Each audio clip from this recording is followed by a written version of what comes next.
Hello. Welcome to the Christchurch Fox Chapel podcast. Blessed are the powerful, blessed are the rich, blessed are the merciless and the hypocrites. They will inherit the empires passing. It's the American It's the fastest growing, conservative, evangelical, charismatic, happy podcast in the entire Fox Chapel area. Make their faces ageless. They will inherit the magazine covers. Well, this is your choice of music today, Ben. Yeah. John Guerra, he's talking about something very different from what Jesus says. It's like the American Beatitudes. He's a Christian singer, right? He came to Ascension to play, I think, last year, right? Yeah, he's a friend of their new rector. Their new rector. Peter. Yeah, Peter. Yeah, he was, because Peter was down in Texas. And, I get it. I think he was actually John Guerra's pastor. But it's a great song.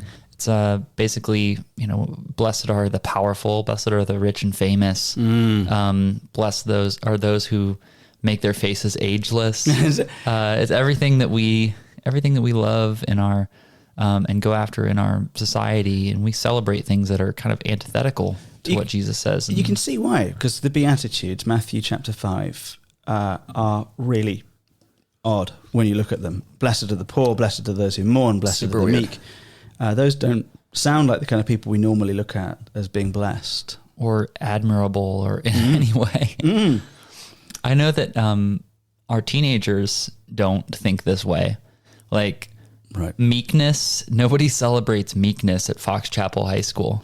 I think a group of boys who bring an actual live wild snake into a service of worship. Yes. That they found in the woods are not necessarily thinking of peacemaking or purity or meekness, are they? This is a true story. This really happened to me on our mission trip last week. I love the fact you've internalized this whole thing. So why did it happen to you? Why did it? I would venture to say that these youths who shall remain unnamed. Let's not get bogged down in who they were. On whether they were your progeny or not. I think I would venture to say that had it not been a trip that was run by me, they probably wouldn't have held on to the snake. Gotcha. But they named him Wilbur and said he's, quote, real chill. And the snake was like, I'm leading worship as the snake is like wrapping itself around one of their neck. I hear that they invoked the questionable ending of Mark 16. Mark 16, 9 to the ending, which is most likely an apocryphal add-on about how you'll handle snakes and they will not bite you or hurt you. They even offered a theological justification for. They've been in a very charismatic ministry, so I think that's kind of rubbing off on them. We're back to the Sermon on the Mount. Here we are. It's the summer. We've finished our long journey from Amos to Luke and Acts, looking at judgment and, of course, how that judgment was transferred onto Christ, and in particular, this good news, the gospel of the kingdom of God. We've been looking at that in the last few months, and we're back now to the Sermon on the Mount. We taught on the Sermon on the Mount last year, and we got about halfway through. Yeah. And we all said we'll come back to it next summer. So here we are. There's just more than you can do in a short bit, so we broke it into two pieces. But this Sunday, you're looking. This is like review. It's a clip tape, isn't it? Yeah, it's a best of. So we're going to go back and we're going to look before we carry on with the Sermon on the Mount. At least the so what sections, and there are 18 so what sections in the Sermon on the Mount. We're going to go back to the beginning, back to the Beatitudes, which is the gospel, the introduction, and we're going to go back to the Lord's Prayer, which is a kind of interlude about halfway through. Yeah. Where I think Jesus, he just breaks this, do this, do this, do this, don't do that, don't do that, don't do that kind of stuff. Breaks it up with the Lord's Prayer. And very important that we remember, this sermon is one coherent talk that he gave all in one go. We're looking at it over probably 22 sermons over 2 years. And it's really easy for us to forget how he starts and what he says in the middle. So we're just going to cover that first before we get back to it. Yeah, this is a thing throughout the Bible, really, that you really, we miss this in our daily Bible reading plans. Yeah. But like there's a real flow and there's real meaning attached to where things are arranged within the Context. text. Right. Yeah, and it's not to say that Jesus didn't probably teach on a lot of these things also at different other times and places throughout his ministry, but this is clearly a coherent single sermon. And Matthew intends to present it to us in that way. So we've got to recognize what are the most important kind of big picture things that Jesus is going for. Right. And what do you know? Like, he opens with that. He goes right to it. So he opened his mouth, he taught them, saying, verse 3, Matthew 5:3, "Blessed are the poor in spirit, for theirs is the kingdom of heaven. Blessed are those who mourn, for they shall be comforted. Blessed are the meek, for they shall inherit the earth." Mm-hmm. And we're looking at these three initial characteristics in one go. Poor in spirit, those who mourn, and the meek. Right. No one celebrates that. All of whom Jesus says are blessed. Makarios, which means like they ought to be applauded, or they're happy. Yeah. I think happy. I like happy is a good translation. I think it's a great translation. Because nobody thinks like, I want to live a life of blessing. I mean, unless you're a Christian, but everybody's like, how do you live a happy life? So why is it fortunate or happy making for you to be poor in spirit? What does it mean to be poor in spirit? Right. Okay. So it's definitely not financial poverty. Wait, didn't you preach on this last year? Yeah. Okay, I gotta look that sermon up and remind myself. Yeah, What did we say back then? Well, that spiritual poverty might be something like this, right? You have to be spiritually rich to earn your way into heaven. Oh yeah, and maybe the entrance fee to join God's heaven club would essentially be infinite perfection. That's the spiritual capital needed to get in. The debt that we owe to God would be the full ransom price of perfection. So wealth in spirit is like, if you're spiritually attuned, a person who has a naturally religious or spiritual disposition, a person who's naturally wise and good and virtuous, that would be the rich, the wealthy in spirit. Rich in spirit. Well, so okay, I think not. I think that someone who's really, really good is also poor in spirit, because what they're not is perfect. Yeah. So I mean, like infinite Okay, spiritual wealth is the standard for entering God's kingdom. So basically, Jesus. Yeah. But I think this is immediately an invitation. I've heard a lot of people say like, well, I'm not really a religious type. Yeah, perfect. Great. Jesus, in his first teaching in the New Testament, says, I came for not religious types. There you go. It's really good. And you've got I think with this idea of being poor in spirit, it might be fair to say everyone really is poor in spirit, but blessed are those who know they are. Yeah. And the reason why I say that, why I kind of add that, is because he goes on to say, blessed are those who mourn. And it's not a different group. It's the same group of people. And someone who mourns their poverty is someone who has kind of wrestled with the reality that they really are not perfect. I think the dangerous place to be is if you have a high estimation of your spiritual capital, then you think you're great because of what you've done. Yeah. That's a dangerous place. And I think it extends too to all mourning, like feeling disillusioned over how messed up the world is. Yeah. Literally mourning something that you've lost, being on the outs, like not having your life being not as it should be. And loads of us grieve, I think, lost opportunities, relationships that went wrong. Yeah. Mistakes we made. There's often a cocktail there of, well, was it really all my fault? And sometimes we blame ourselves too much. Sometimes we blame ourselves too little. That's part of the human condition. I was listening to a while ago, a podcast with this guy who was a retired U.S. Army general. And he had started a nonprofit for veterans. And he made an interesting distinction between, he said there a lot of veterans have PTSD, but a lot of them have a moral injury I thought was interesting language. In other words, like in going about your life, or in the time of war, they did something that violated their sense of right and wrong, and so therefore, and they can't live with the guilt of that, and they're mourning that, and so processing through that moral injury, and I think that's very human. Like a lot of us mourn things that, well, I think everyone has some moral injury. Like we've betrayed our best.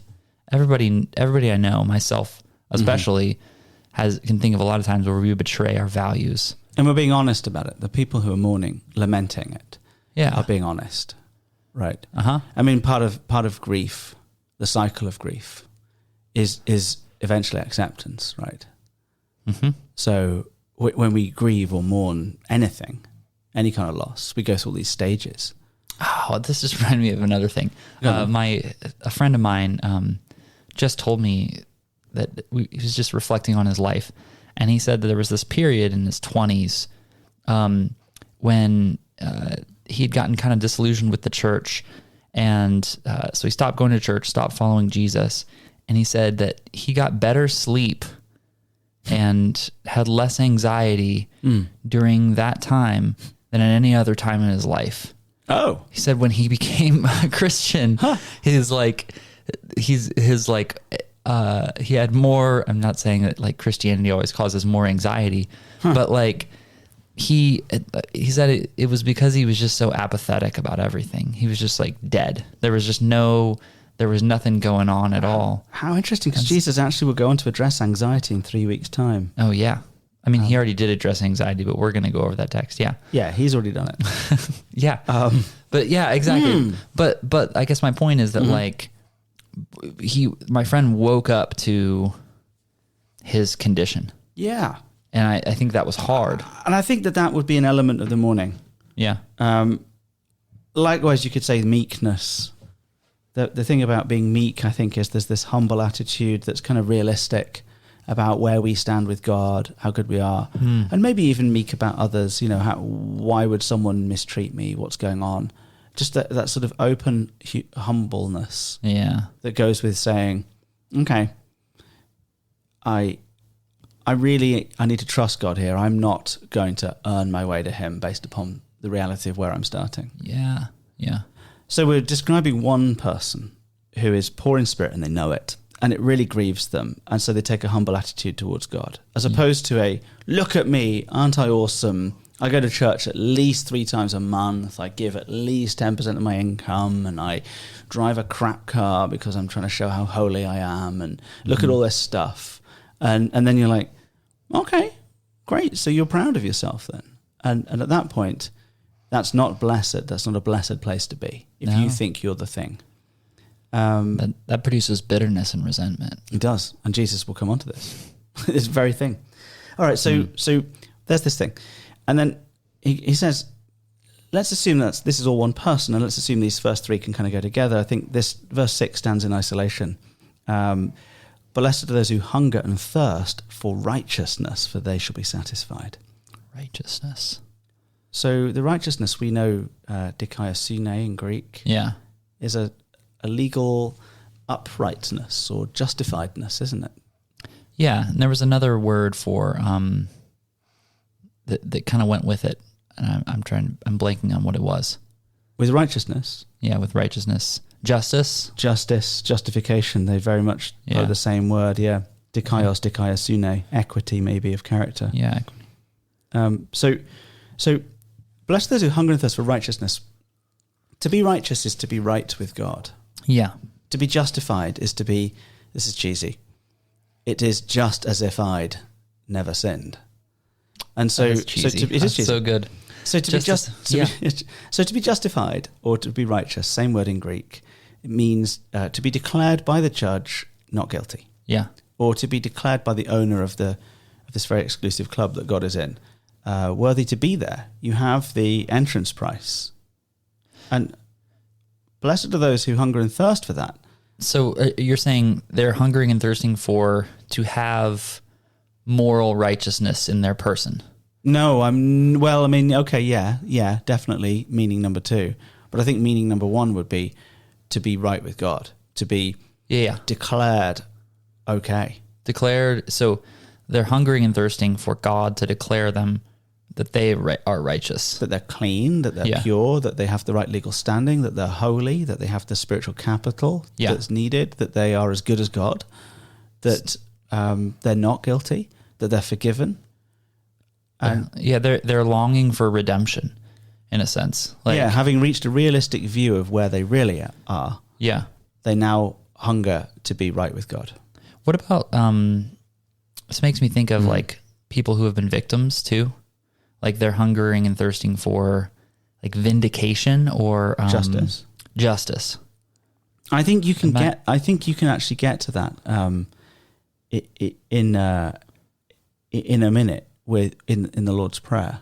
Yeah, which is linked to this and part of the same sermon. But I do think that's fair. I think that's fair from this. Jesus will go on to say that you're blessed when you're persecuted, for example, for his sake. Yeah. And I think there is this sense that actually what happened to Jesus was an injustice. Mm-hmm. It was very wrong. And our sense of outrage when something wrong happens is related to the fact that we're made in the image of God. Like a lion, when a lion sees another lion eat an antelope, right? That the observing lions, they're not outraged at the moral turpitude of the consuming lion. Yes, they make no moral judgments at all about anything that's going on. They say, well, I'm a lion, he's hungry, that's an antelope, good for you. Or maybe they don't say good for you. Maybe they try and take the carcass off the other lion. I'm going to get that lion. Yeah, but humans don't do that. When humans see something bad happen, we generally, across cultures, have broadly similar views. Most cultures think that murder is wrong. Yeah. Mm-hmm. And maybe there are nuanced definitions of what a murder is or when it might be right to do it or not right to do it, But we generally acknowledge that there's a standard, that there is some kind of good and there is some kind of bad. And why is the question. Yeah, where does that come from? This reminds me of like C.S. Lewis makes this argument at the beginning of Mere Christianity, that, even though the standards are different, nobody says like, well, heck with your standard, but there's no standard, therefore. No, it's like the differences in the standard to sort of prove the point that there is a standard. Yeah, there's that funny, what's that Jeff Bridges movie where he's the dude who abides? That's a great movie. And they meet these nihilists. And one of the guys who's fighting with these nihilists, he whacks them with a bowling ball, and the nihilists are like really upset by this. That's not fair. And he goes, "What do you mean fair? You're nihilists." and in the moment that something bad happens to them, they sort of appeal to this great cosmic idea of justice, but they don't believe in anything. What do you mean you're not fair? So you're nihilists. It's a funny exchange, and actually at a more kind of cerebral level, people debating the likes of Richard Dawkins have said this. Was the Holocaust wrong? Well, why? Why was it wrong? Yeah. If this is simply a matter of, genetics, survival of the fittest, whatever, laws of nature, right? And this strong group of people beat up a weak group of people. Why does there need to be any moral commentary on that? Well, that's precisely the worldview. That's the way of seeing things that the Nazis embodied. Like they might is right. That's exactly what Hitler thought. Right. That it's no different. That Hitler thought like, well, us extinguishing the Jews and the mentally incapable and the elderly is really no different than a lion culling the weak wildebeest from the herd. And yet, most decent materialists like Richard Dawkins, who are pleasant, personable fellows and right-thinking members of society, are outraged by the Holocaust and don't think that it's okay. Yeah. So I think there is some of that in here. You can say this idea of looking for righteousness has this correlating idea behind it of also being outraged by unrighteousness. Yeah. And the wonderful thing about this person who's blessed is they recognize they're not the righteous. They are, in fact, the unrighteous. And what they want is to be right with God. So your hungering and thirsting for righteousness can quickly turn into self-righteousness or come from a place of self-righteousness. But Jesus says, no, this is just like hungering and thirsting for it. Thirsting for it in you. Right. You want to be made righteous, and you also want to see righteousness throughout the world. Right. And why are you hungry? because you don't have any food. Why are you thirsty? Because you don't have any drink. Yeah. So the person that is craving, if you like, the righteousness of God, or the righteousness from God, is who craves it in the same way that a starving person on an island with no food craves food. Yeah. Is actually blessed. Huh. And he says the reason why is because they shall be satisfied, which is future, indicative, and passive in mood, meaning it will happen, and it will happen to you by grace as a gift. Someone else will do the satisfying For you, to you. Yeah. And then he moves on. Blessed are the merciful, for they shall receive mercy. Blessed are the pure in heart, for they shall see God. Blessed are the peacemakers, for they shall be called sons of God. Again, these aren't different groups. It's all one person who, if you like, has gone through this little flowchart of recognizing that they're no good, craving to be made good, and having been made good, satisfied, are now living out this whole new life. Yeah. I mean, this is an essential description of the kind of character that God wants to cultivate in the heart of every single person. Because he's like it. That's what this is. This is a description of God. This is a description of what we are all to be like. And this stacks up, right? This stacks up. Yeah. If God is like these things and he's given us his righteousness as a gift, then it would stack up that being made in his image and now having that image healed, fixed, or whatever we want to say, we would start to behave more like him. So really, this is saying God wants you to be happy. I think so. But but happiness means something specific. Namely, he wants you to have ultimate happiness, to be poor in spirit, mourning, meek, hungering and thirsting for righteousness, merciful, pure in heart, peacemakers, and persecuted. Right. So once you start to look like Jesus by showing mercy and living purely and making peace, and that's significant, making. I think it's the last bit of it is poieto. So it's actually kind of a cool word. Peace doers. It's ireneopios. So irene is peace, and poieto is to make, like a builder. Ireneopios. So like a builder. Ireneopios. Yeah. Is that right? So. I'm looking Pios. Ireneopios. No, Ireneo Pios. Yeah, that's it. So it's you're right. It's people who build peace, like builders build a building, who are hammering it together and cutting and sawing and clearing out junk. Blessed are the peace builders. Mm-hmm. Huh. That's pretty cool. It is cool because it makes you think about the building development we're doing right now, and just think about, well, what's the last process of the last 2 weeks been like? We had the junk day. Do you remember when we threw out all the junk? Mm-hmm. We sweated and we threw out broken things. It was miserable and also extremely fun. It was great at the same time. It was great. I smashed a guitar. You did. You smashed a lot of things. I smashed some. I got a little carried away with my smashing of things. It was worth it. Yeah. And so, yeah. Sometimes you have to take out a wall. Well, there's demo, and then you find stuff, right? Mm-hmm. So the toilet's got this weird thing, and that has to be moved, and the plaster's not quite right, so that has to be covered, and you find all this stuff. Mm-hmm. And peacemaking, I think, might entail the same sorts of things. It's hard work. It's dirty. You find stuff. You uncover stuff. Yeah.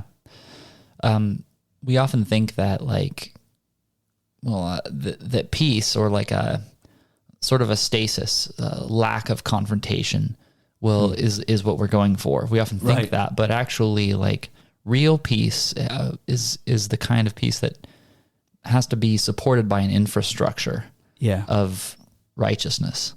And so you have to take out a wall sometimes. You have to uncover difficult and painful things in the process of making peace. Yes. So it doesn't mean like a placid personality. It means a person who's seeking to build things, seeking to build peace. Yeah. And so if you're going to be like this, here's what's going to happen to you. People are not going to like it. So verse 10, blessed are those who are persecuted for righteousness' sake. That is to say, because they're being righteous now, they're going to get persecuted.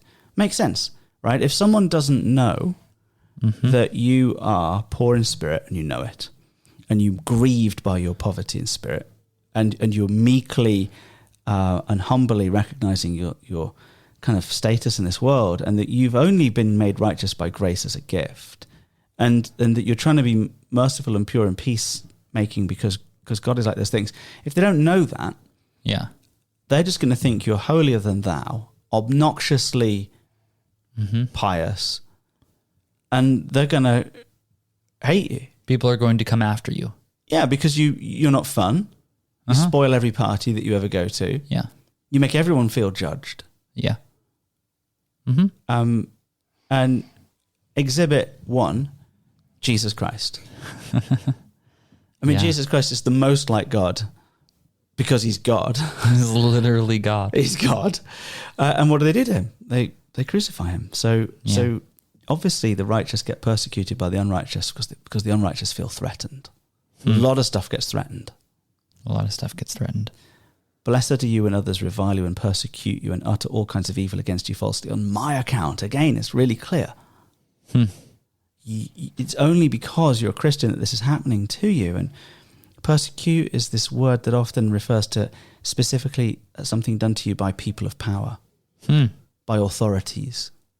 Interesting, because that happened so much. That is the early disciples were executed by authorities because the authorities felt threatened by the content of their message. And you could say that that's the story, for example, of the 20th century. The original Bloody Sunday, Lenin is machine gunning all the priests. You could say this obviously about Hitler's very ambiguous relationship with the church.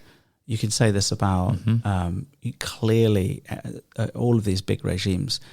I mean, in China, in Iran, in Afghanistan, and all of these big conflicts that we can think of, really, of the last 120 years. Yeah, it's frequently been the persecution of the church. Yeah, it has happened. So, it's a real thing. So then Jesus says, I mean, I think we're going to give him full marks for weirdness, but I think he takes it up to an 11 out of 10 in verse 12. Rejoice. Are you quoting this as Spinal Tap? It's a Spinal Tap reference. Where the amps go up to 11. Yeah, it's a Spinal Tap reference. Rejoice and be glad. What? Why? This is ridiculous. Yeah. For your reward is great in heaven. Now, if you said to somebody in the street, maybe even in the pews, right, here's a phrase for you. Explain what it means. Your reward is great in heaven. Yeah. Look, you're going to walk around being a bit like Jesus. You're probably going to get shot by the goon squad, which could be the Chinese Communist Party or Church of England bishop. They're more or less the same. And you are going to get persecuted by people of power because you're making them feel uncomfortable. Yeah. Right? But don't worry, your reward will be great in heaven. What are most people going to think you mean? I think they're going to mean that it's just kind of pie in the sky. It's pie in the sky when you die, isn't it? Yeah. Yeah. They're not thinking dinner on your plate while you wait. They're not thinking that this will have any lovely sort of manifestation today. They're thinking that this, well, look, okay, life is crap, right? And it just got worse. But don't worry, it pays off in the end. In eternity, in heaven, on your cloud with your tinkling harps and fat babies, you can have quite a nice time. So when you die. Martin Lloyd-Jones was, I've been reading him. Have you? He's the only guy I'm going to quote for like the next rest of the summer. We're a big fan of Martin Lloyd-Jones on this podcast. Yeah, we're big fan. He's a friend of the podcast. He was saying that Matthew uses the word kingdom of heaven, right, rather than kingdom of God most of the time, specifically because he's writing for a group of Jews. And among the Jews, there was such a tendency, whenever you said kingdom of God, they immediately imported military, like a military kind of coup. Okay. And so Jesus often, he's trying to press against that like immediate earthly thing, and to say, no, there's more, this is a deeper thing. It's the kingdom of heaven. So the heaven is the place where God is. It's the control room of the universe. Yeah. And so your reward is great in the presence of God. Heaven can start, in a sense, it exists in the hearts of every person who has accepted Christ right now, but it will also be realized in a concrete, undeniable way in our world someday. So it's already here, but it's also not yet. So most Christians are thinking, this is some reward when you die and go and be with God. Yeah, I think we often think that way. But Lloyd Jones and many, many others, and we have kind of tried to address this in recent weeks, will say that's too narrow of an understanding of heaven. Yeah. That heaven, one, it's a place where you go and you die right now. If you die today, you go to heaven. You go and be with Jesus in paradise, some experience of being with him. Two, there is a day when he will come again in glory to judge the living and the dead. And heaven and earth will be fused. Heaven will come down. Yes. And that's the end state, when we have a physical resurrected body with a new heaven and a new earth in spiritual perfection with God. We exist fully. A renewal of everything, the new creation, right? And three, right now on earth, before we die and go to heaven, and certainly before heaven comes down here, you can still have heavenly experiences today, snapshots of eternity, glimpses of proximity to God and power right now. And Jesus actually is saying it, because he says, the next thing he says is, so rejoice, your reward will be great in heaven. Verse 13, you are the salt of the earth. Yeah. So he immediately is linking heaven to earth in verses 12 and 13, not for the first time. He does it in verses 3 and verse 5. Blessed are the poor in spirit, theirs is the kingdom of heaven, ... Blessed are the meek, for they shall inherit the earth. Oh, I didn't catch that before. Fascinating. So I think he's actually softening us up for an idea that he'll bring in later on in the sermon, where he starts to say that facets of the eternal end state, heaven, or facets of the temporary state, which will be heaven, can manifest right here on earth. Yeah. We should be expecting some kind of understanding of heaven and earth. And maybe the first glimpse of it is here. Okay. I was broke, if you like, grieved at my brokenness, and this righteousness was supplied to me by grace. This incalculable price was given to me that I couldn't afford. And having seen this mercy from God, I become merciful to others. And pure in heart, there's those old filthy desires that I had are diminished, turned down.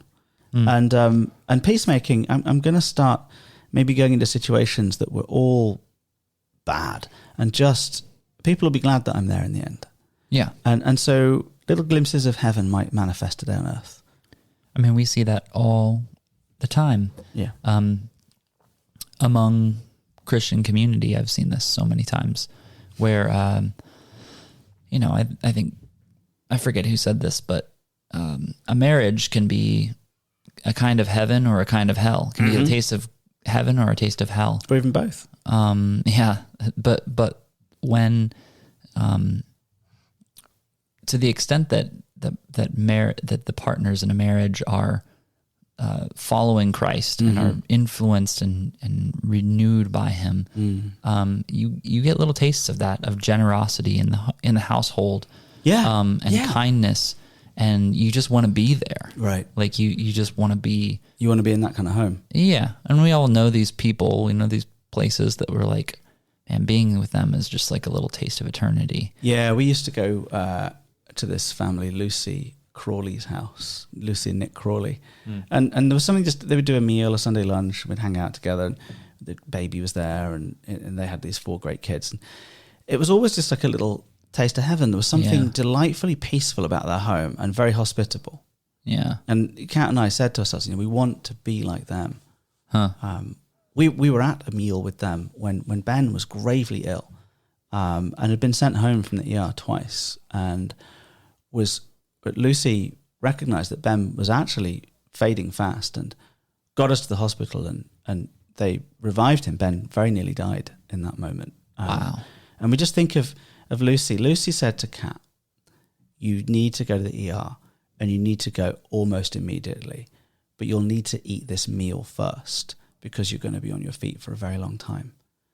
And she dispensed with all customs and had Kat shove the entire meal into a kind of sandwich and gobble it as fast as possible before taking us off to the hospital. Wow. And I think we've tried to model our home on that one. That was the thing you're talking about. It was a heavenly home. Yeah, a little taste of How thoughtful. Yeah. And unpanicked. Yeah. All right, so Jesus goes on to say, so he's introduced this wonderful story of how we get to be a Christian. And then he starts applying it. So we have the gospel, now we have what the gospel does. And we looked at this last summer, anger. Your anger will change. Your lust will change. Divorce, you probably won't divorce. Oaths, you're not going to be sort of swearing weird promises all the time. But he's creating new hearts in people and enabling them to keep the law. This is how he fulfills the law. Law keeping. You're not going to retaliate. You're going to love even your enemies. You're going to give to the needy. And I just feel at this point in the sermon, people have drifted off a bit. And they're like, this is a heavy group of rules here. There are a lot of rules. Yeah. There are a lot of do's and don'ts. Your standards are beyond what I can do. And we've just slipped back into legalism, the default religion of man. Right? Oh, okay. So if I give to the needy and I love my enemies and I stop retaliating and I don't swear any oaths and I make sure I stay with my miserable wife and I don't look at porn and, if I feel a little bit angry, I'll just go and thump a wall when no one's looking, then God will let me in. And so Jesus, I suspect, sensing that we might have forgotten how this sermon began and drifted off a little bit and used the lens of our cultural experience to interpret what he's saying and make it wrong. Yeah. Says, wake up, guys. You lost the plot. Let me reset. Let's have a recap. Pray like this. Lord's Prayer. Bang on. Our Father in heaven, hallowed be your name. In other words, may your character be celebrated everywhere. Your kingdom come. Your will be done on earth here, just as it is in heaven. Give us this day the bread for today. Give us enough. Forgive us our debts as we also have forgiven our debtors. So there's this sense that you forgive as others as well. Lead us not into temptation, but deliver us from evil. So helpful. Our Father in heaven, that's where he is. Hallowed be your name. His name is holy. Yeah. So to be in heaven with the holy God, you have to be holy. Yeah. Your kingdom come. Or your kingdom of heaven come. Yeah. What does he mean? What do you mean your kingdom come? Let it come more and more. Let the reality of it. Well, what is it? If the kingdom is like that, wherever the king is, correct? Yeah, wherever the king is, and wherever the king's rule is manifesting. Your will be done on earth as it is in heaven. Well, we know one day it will be. When he returns, when the kingdom comes, his will be done on earth as it is in heaven. Yes, because they will be the same thing. But in a secondary sense, the kingdom can advance right now, and God's will can be done a bit more on earth than it was yesterday. That, in other words, your experience of earth could be a bit more heavenly tomorrow than it was yesterday, even though it won't be complete until he returns. And so Jesus is plainly tying here this idea of heaven and earth. He's tying them together explicitly again, telling us what God's in heaven and it's really great and you've got to be perfect to go there. And you can, but that's not the end. He will bring it down. He's bringing it to earth. You have Revelation 21 right here in Matthew 5. I think you do. You have the new heavens and the new earth coming together. I think you have it right here with this additional idea that you can, if you like, have some foretaste of it manifest right here, right now, today. Yeah. Give us enough. Give us enough. Give us our daily bread. It doesn't say give us our daily Bugatti Chiron, unfortunately. I wish that it did. Yeah. I would like that. A Bugatti every single day. Yeah, well, no, maybe it get boring. Yeah. And I don't think that 1,000 horsepower would get boring, but it could do, maybe. Could. Yeah. Forgive us our debts. That sounds nice. I like that. I like that a lot. I think that sounds great because I'm in debt, right? The entry to God's heaven is perfection. Yes. Right. That's the cost. That's the price tag. Then I'm in hock. I'm in great trouble.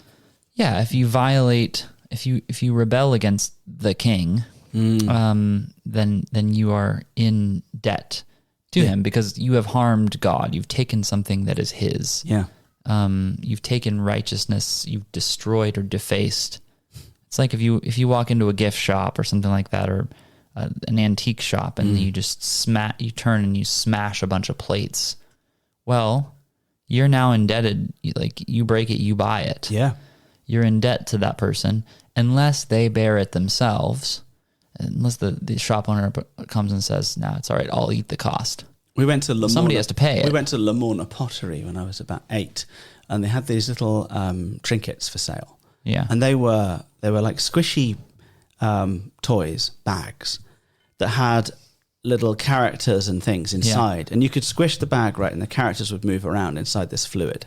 Oh yeah, I've seen this. I picked it up and I dropped it, and it burst, and all this weird oil came out. Oh no! Well, the reason why I dropped it is because it was already burst and there was oil all over it, and it slipped through my fingers. But my dad had to pay for it because I dropped it and broken it, and I got in huge trouble, and I felt I was pretty unhappy about the injustice of the whole thing. Yeah. But we like the idea of being forgiven our debts. I mean, I didn't as a child have enough money to pay for that thing. I was awfully upset. So this is going really well.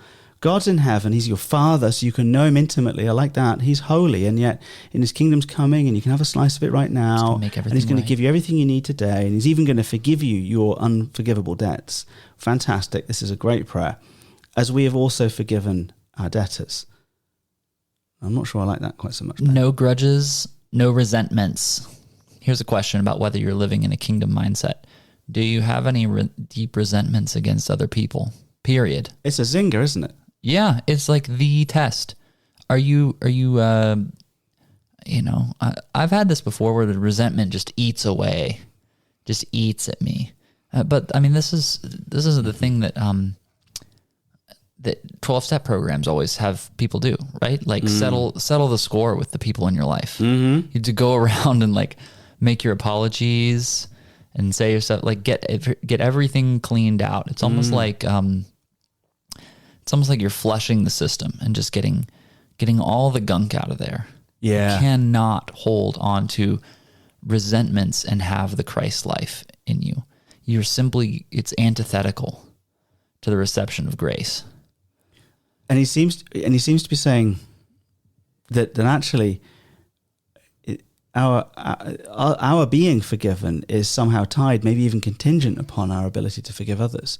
And now I would say our forgiving of others is a thing that springs from the fact we've been forgiven and not the other way around. Otherwise, we don't have a gospel. Sure. But in other words, if you've received the gospel of forgiveness, then that should generate forgiveness in you. I think the two kind of happen together.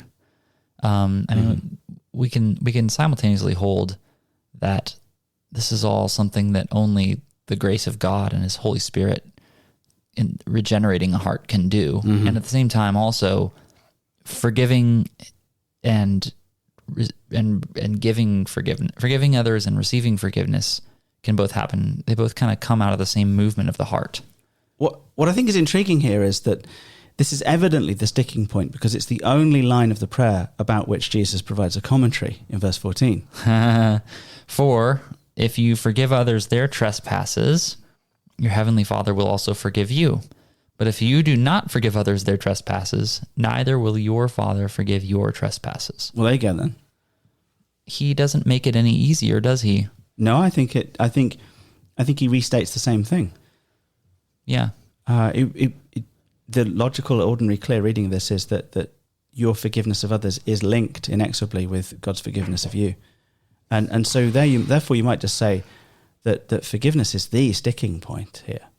This is the big one. It is a grave, unforgiveness is a grave, maybe the gravest sin. And why would we have it?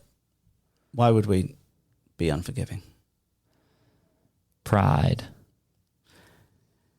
Yeah, and maybe... look at your kids, right?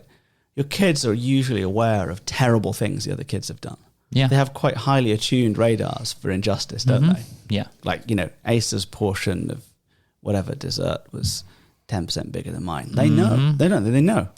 They're very aware of fairness. Yeah. Very aware of it.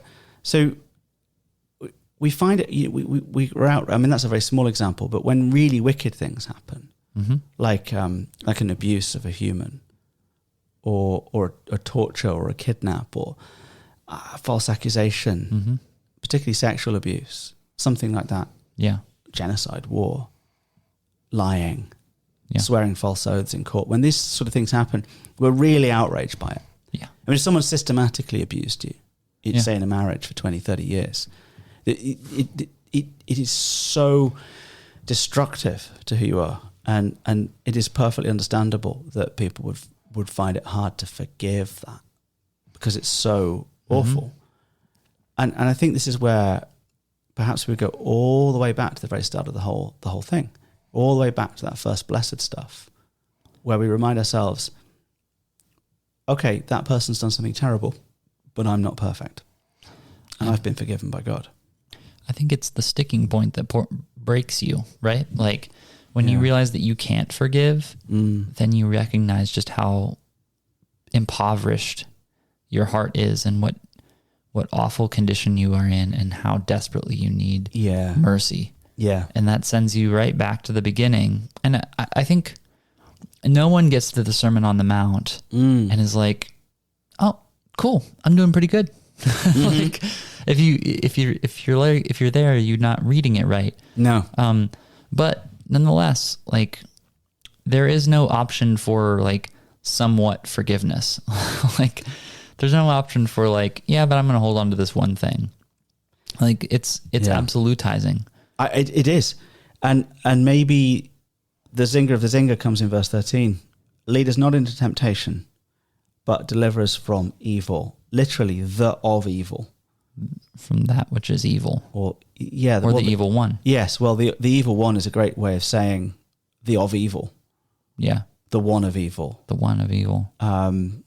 So what's going on there? We have an enemy, Satan, the evil one, who is very keen to draw us away from the Father and to draw us away from heaven. Yeah. And to draw us away from righteousness. Very keen to draw us away from all of those things by any means necessary. And I think unforgiveness would be his best weapon.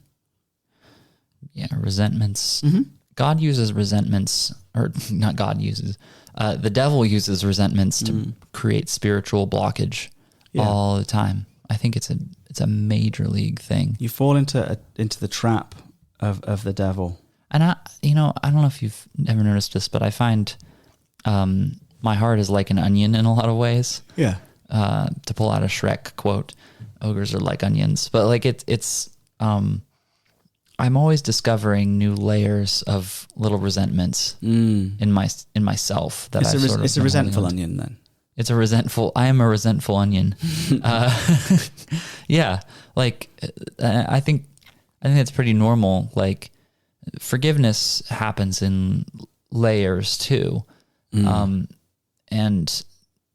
I pray by God's mercy that those who I've forgiven before will, I will be able to forgive them all the way down to the center of the onion someday. Yeah, but because forgiveness can often happen in stages, can't it?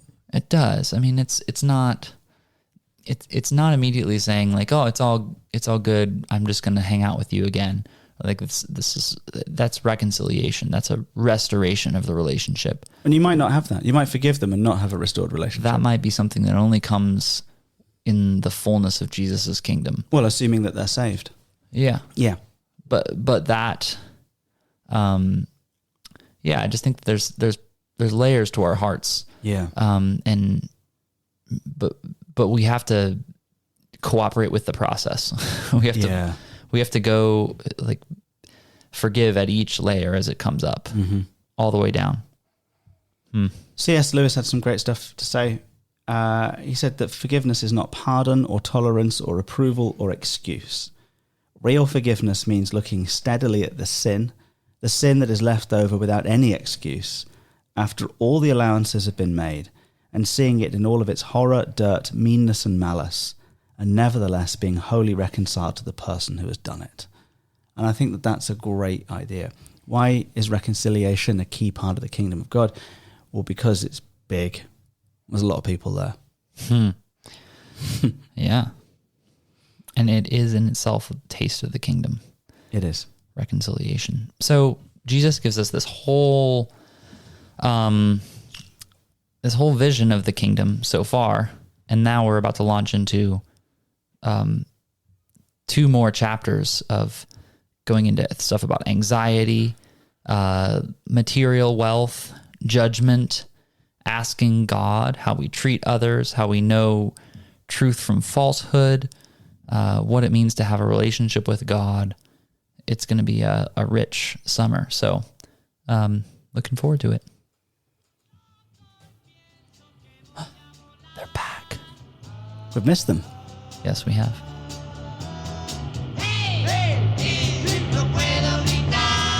They've just been somewhere in a cupboard singing this song on a loop. In the closet, the bathroom. Well, this has been a podcast of Christ Church, Fox Chapel. So glad that you would join us. Of course, thanks for stopping by. And of course, stay classy. Of course, thanks for stopping by. Stay classy.